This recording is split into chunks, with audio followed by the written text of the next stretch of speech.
That was absolutely beautiful. My musicians are making it hard to follow this day. Although, anybody else want to go, Thy people bless and grant that we may feast in fellowship with thee.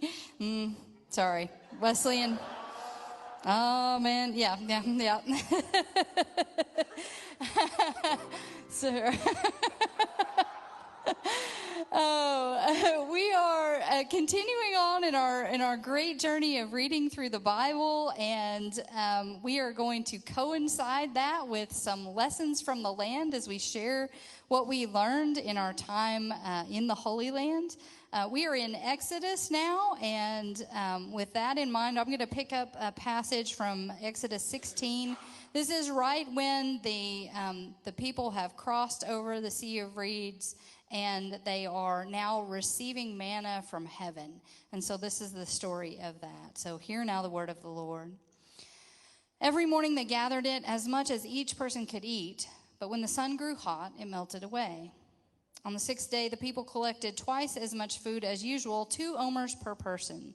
All the chiefs of the community came and told Moses. He said to them, "This is what the Lord has said. Tomorrow is a day of rest, a holy Sabbath to the Lord. Bake what you want to bake and boil what you want to boil, but you can set aside and keep all the leftovers until the next morning." So they set the leftovers aside until morning, as Moses had commanded. They didn't stink or become infested with worms. The next day Moses said, "Eat it today, because today is a Sabbath to the Lord. Today you won't find it out in the field. 6 days you will gather it, but on the 7th day, the Sabbath, there will be nothing to gather." On the 7th day, some of the people went out to gather bread, but they found nothing. The Lord said to Moses, "How long will you refuse to obey my commandments and instructions? Look, the Lord has given you the Sabbath. Therefore, on the 6th day, he gives you enough food for 2 days. Each of you should stay where you are and not leave your place on the 7th day." So the people rested on the 7th day. The Israelite people called it manna. It was like coriander seed, white, and tasted like honey wafers. Moses said, "This is what the Lord has commanded. Let an omer of it be kept safe for future generations, so that they can see the food that I used to feed you in the desert when I brought you out of the land of Egypt." Moses said to Aaron, "Take a jar and put 1 full omer of manna in it.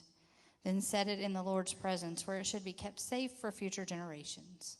Aaron did as the Lord commanded Moses, and he put it in front of the covenant document for safekeeping. The Israelites ate manna for 40 years until they came to a livable land. They ate manna until they came to the border of the land of Canaan. This is the word of God for the people of God. Thanks be to God. Let us pray. Lord, open our hearts, our minds, and our eyes, and let us see and know the word you have for us this day. In your holy name we pray. Amen. So if I were to ask you, before I go into that, we are going to hear stories of the time that we are in different places. And Ted Talley was one of our pilgrims who went, and he went a couple of days ahead of us and took some time and went to Egypt. And so we're going to hear from Ted and hear a little bit about what he learned from Egypt right now.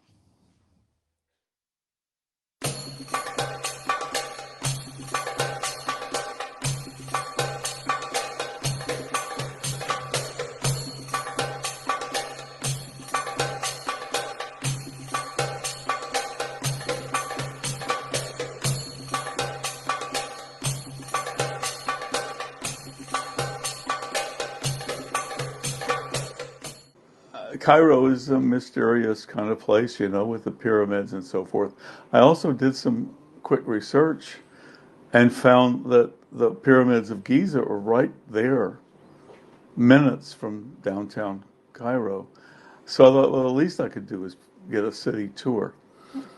As it turned out, I was able to do more than that. But in general, so I did Cairo and I did Luxor. And Luxor is where you're supposed to go.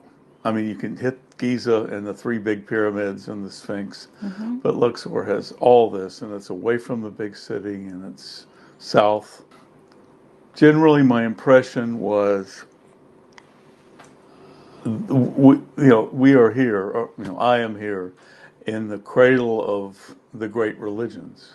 So I arrive in Cairo, and overnight, and bleary-eyed, and I get out, and the terminal is totally decorated. I mean, tinsel and Christmas trees and Santa Clauses, everything secular that you could think of with Christmas was in the airport. Then when I got to the hotel, which is one of these big, high-rise hotels, named pretentiously Ramses II Hilton. So it was right there on the Nile, named Right. after King Ramses. And the lobby had this huge, like, two-story poinsettia Christmas tree and tinsel and ornaments. And I mean, it would look like the lobby of a big city hotel in America, except for Right. Christmas. So I thought, well, this is interesting. And so I checked in, conferred, got settled in. And then when I conferred with the concierge, after he told me what we could do, I asked him about this. I said, what's the deal with the Christmas decorations? He said, well, we will be celebrating Christmas until January 7th because of the Orthodox Church calendar. And I said, oh, sort of like the way we celebrate Twelfth Night, where I'm from in Louisiana, which designates the beginning of the carnival season, or it's the time when we say that's when the wise men Right. arrived Right. with their gifts from the east, by the way. So it all started kind of fitting together. Yeah. Now this gentleman was Muslim, and he explained to me the respect that the community has for Christians celebrating Christmas, even though only 10 to 15% of the population in Cairo is Christian. Right. And that made me think for a long time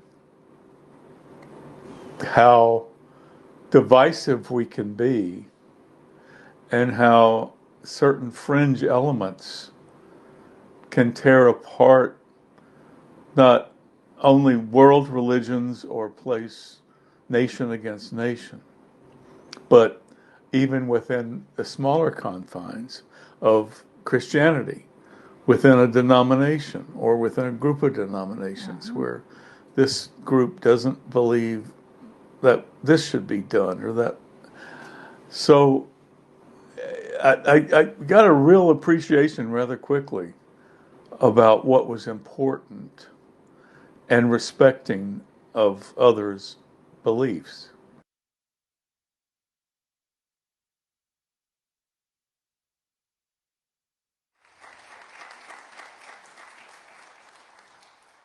Thank you, Ted, for sharing so much of that story with us.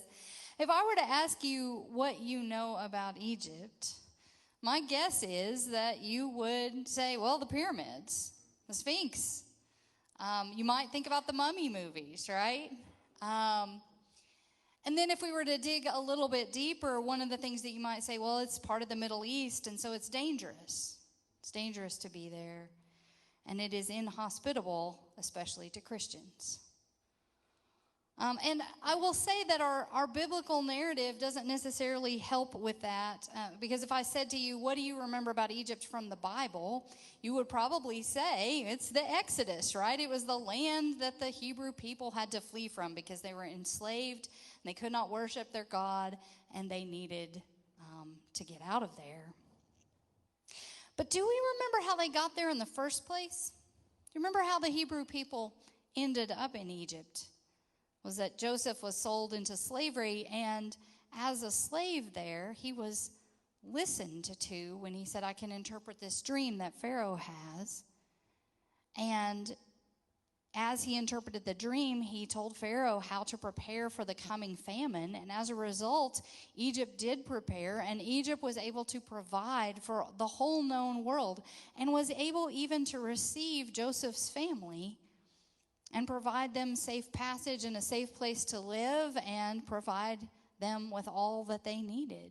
And they were, in fact, even honored in that place. And if we think about our New Testament, Egypt is where the Holy Family fled to when they faced the threat of Herod.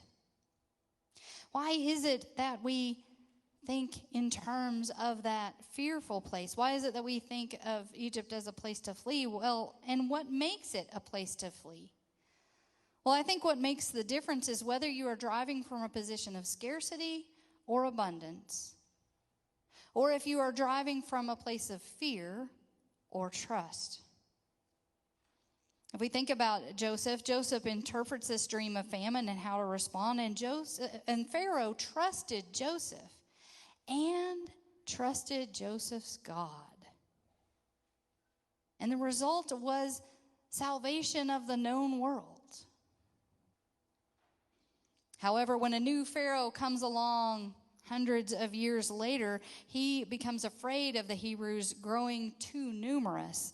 They are too abundant, and they are threatening his own abundance and power. And so he chooses not to see them as fellow humans, but instead as commodities that have gotten out of hand.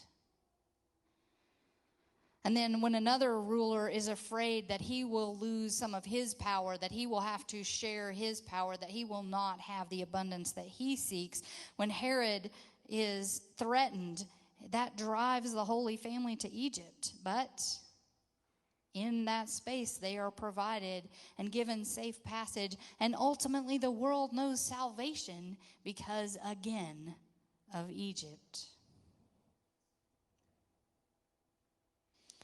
And that gets me to thinking about the fact that when it comes to how we understand Egypt and then how we understand a journey of faith, God's answer is always what you need is there if you and those around you trust and don't fear.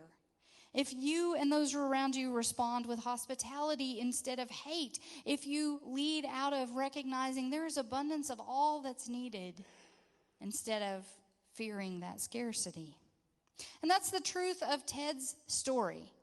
That is the truth of what we learned from Ted. There was room enough for your God in this community. There was room enough for your faith to be expressed and even celebrated. It's much like the story of Joseph. There was room to learn. There was room to experience that hospitality, to experience the blessing and celebration for all involved. And that is the radical gift of the Sabbath. Let's think about that for a minute. They have just crossed the Sea of Reeds. They have spent hundreds of years in slavery. And what does God give them first thing on the other side of that, having fled Egypt? The first thing God gives them is a day off. A day off for slaves. And it is so radical and so hospitable, they don't even know how to react. In fact, they don't trust it. They are given all that they need, no more, no less, but they don't know what to do with that. And they struggle, and they keep struggling. They keep going out. Okay, we were told we don't have to gather on this day, but we're going to go anyway. There's nothing there. Trust God. Okay, well, I'm going to gather extra. The extra is not going to last. Trust God. All that you need will be provided. And they obviously are struggling to continue to remember this lesson because as you're reading along in Exodus, you'll see that about every third passage, remember the Sabbath and keep it holy. Remember the Sabbath and keep it holy. Remember the Sabbath and keep it holy. It even shows up in the Ten Commandments, right?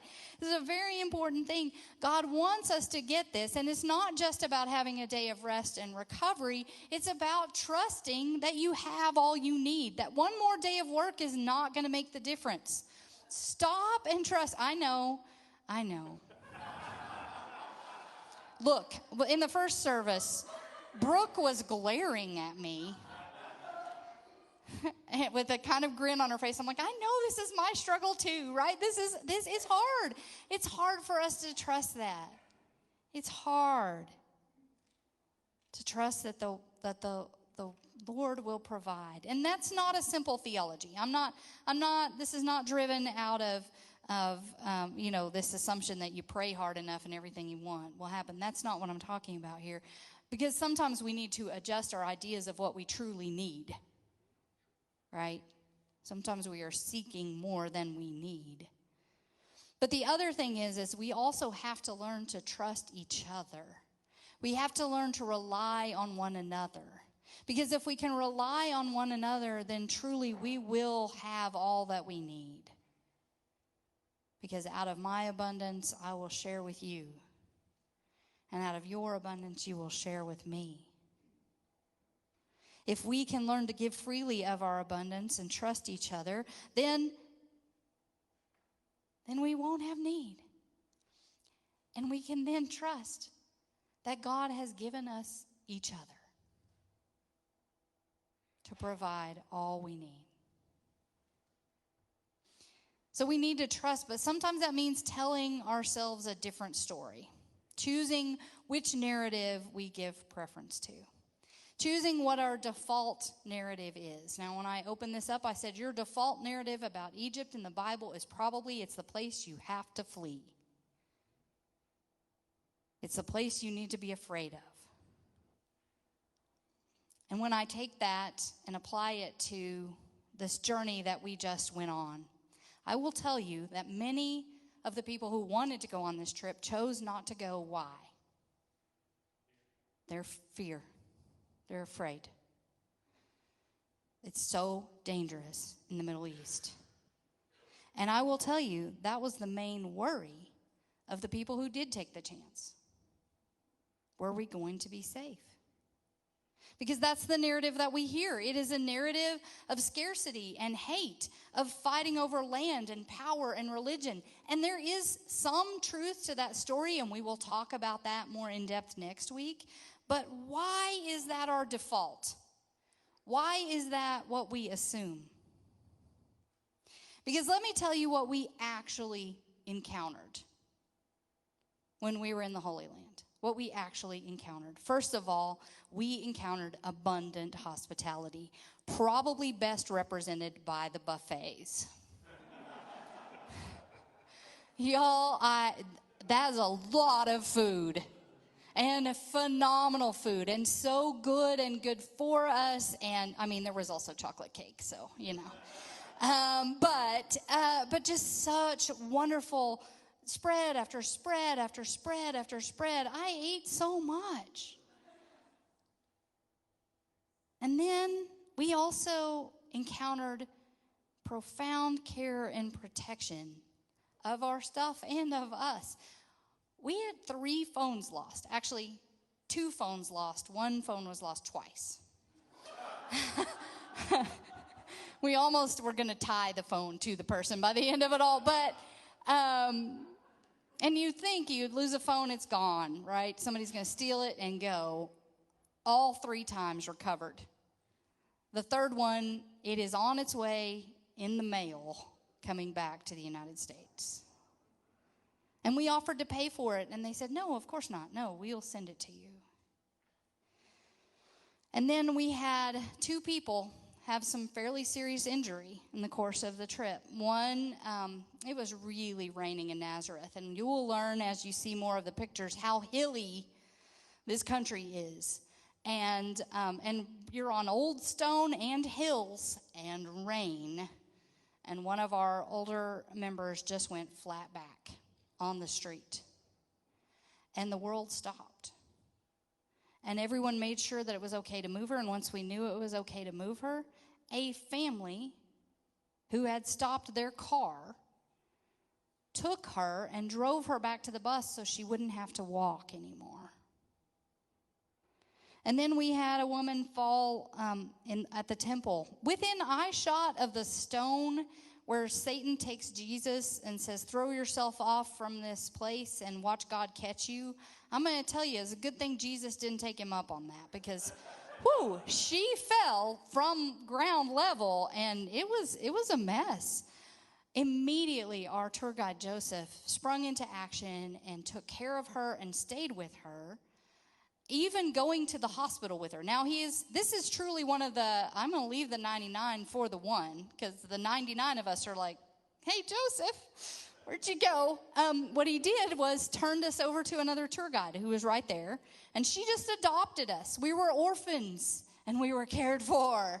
She just took us into her flock and continued on with the tour, and then got us back to a place where we would be able to meet Joseph. Joseph stayed with our person until someone from the tour company got there, and the tour company stayed with her the entire time she was in the hospital. Joseph makes his way back to us and takes care of us, continues on. And I can't tell you how many times the people in our group said, I feel so safe here. Because what they experienced was love and hospitality and abundant care. I feel so safe here. And that reminds me of the story that I like to tell about Egypt. I was a study abroad advisor for years, and we had a student who, the University of Arkansas has a robust Middle Eastern studies program. So we always had students studying in the Middle East. We had one that wanted to spend a semester in Cairo.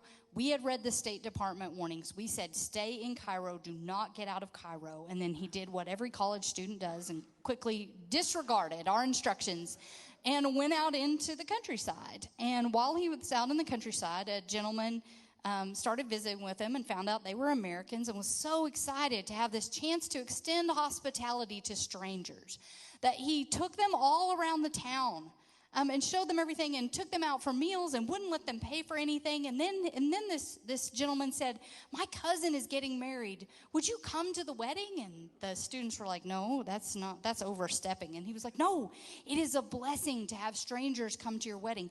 Would you please come to the wedding? Well, it turns out it was a blessing not to just have strangers come to your wedding, but to have strangers be in your wedding. So they were in the wedding party. And part of the whole 2-day celebration for the wedding, and then the gentleman took them around another day and showed them more things. By the end of the 4 days that they spent in the countryside, everyone was weeping when they had to leave.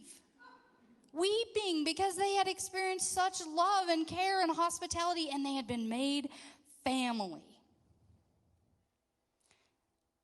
That's the story I like to tell about Egypt. God is trying to lead us out of Egypt, but he is trying to lead us out of Egypt, that place of scarcity, that place of fear. And God is trying to lead us into the Egypt that is a place of love and abundance and joy. We just have to choose which story we listen to, which story shapes us. We have a choice. We can choose to fear or to trust. We can choose to grab in desperation or extend hands of generosity. We can choose to hoard up that plague of hate or experience the liberation of love. We can choose to flee from that Egypt fear, or flee to that Egypt of trust. What will you choose? What will we choose? Amen.